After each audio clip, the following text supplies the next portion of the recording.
Let's go to the next one. So with this one, leveraging in business and leveraging in personal finance, we already kind of touched on this a little bit, and this is so powerful.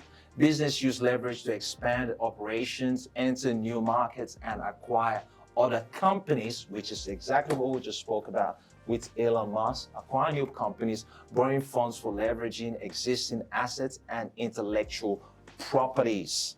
That is so cool.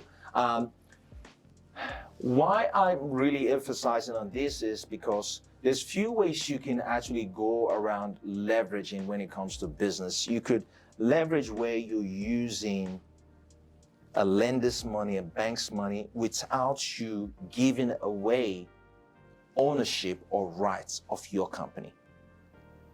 You just lend based on the asset base of your company, and they don't own any shares in your company. Or you can sell shares, like what we were previously talking. So those are the two ways companies can do, but most of the time, preferably for founders or owners, they'll rather want to keep as much control of their company as possible without selling any of the shares. And I can sell shares of any of my companies without going IPO. All I just need to look for is people that trust, that believes in the vision that I'm selling, that, this business might be worth $1 million today, but, in 5 years' time, it's going to be worth $10 million.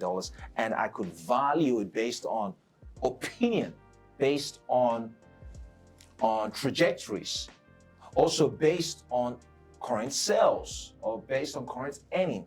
It really just comes down to who I'm selling it to. Do they buy it? Do they see the value of it? I've seen situations where I've seen someone acquire particular shares in a company or bought stocks in a company, and I go, geez, this is not even worth $1. Why would you pay $2 for it? But they said certain things to me. I'm like, I never thought about it that way.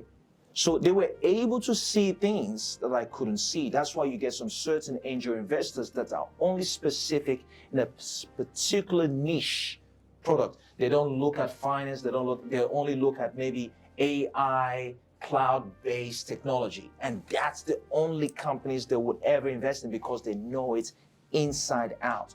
And you get some certain people that only invest in financial institute. You get some people that only invest in the entertainment industry or fashion industry because they know it inside out. And they could see something that even you, the owner, can't see because so you know what, okay, she creates this blouse, but I've got connection with Versace, I've got connection with this and this. If I put some certain kind of ribbon on that particular design, the value, I could sell it for this much. Hey, I know you're enjoying this video. For any inquiries and mentorship opportunity, which I would be really looking forward to working with you, in this description below, you can get all my details, and I look forward to working with you soon. So certain investors that are very, very industry specific, they've got a lot more connection within that industry that they know that if they buy in there, they could potentially 10x, 20x the value because they know more stuff that you don't know, right? So it's also a strategic play to in a way. Now, leveraging in a personal finance leveraging is commonly used for home purchase. And this, I love this example really, really well. Home purchase, mortgage, investing in properties, credit cards, loans, and other financial tools. I would love to take you guys through an example. Can I just go for it on leveraging in business? Yes.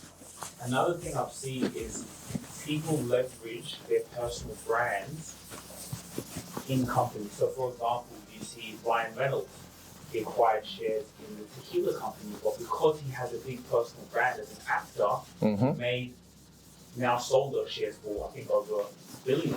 Yep. So I think it's very interesting how people that could invest in the business.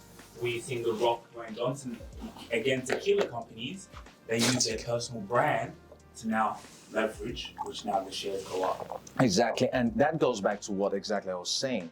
They've looked at it and go, you know what? I can take this company from where it is to this if I do this. Now, those company owners didn't know what they knew.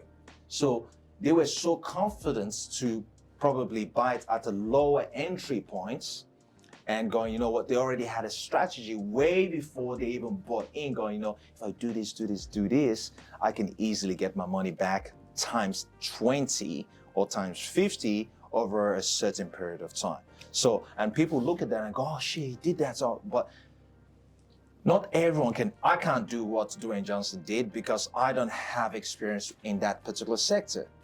But I could potentially do something like that in the finance sector, in the real estate sector, because I know things, I know the bubbles in that space. So I could get someone new in the finance sector or work in the finance sector that's looking to sell in the business, and I can look into it and go, you know what? They're missing this. Obviously, as an investor, I won't tell them. Do this, and your business is gonna, go from $1 million to $10 million. I said, okay, all right, cool. I will invest in your business. I'll get it, penny for the dollar. And by the time I come in, implement all the stuff I've implemented, skyrocket the value of the business. I'll cash out, off I go, look for somewhere else to do it again. And that's literally the way it works.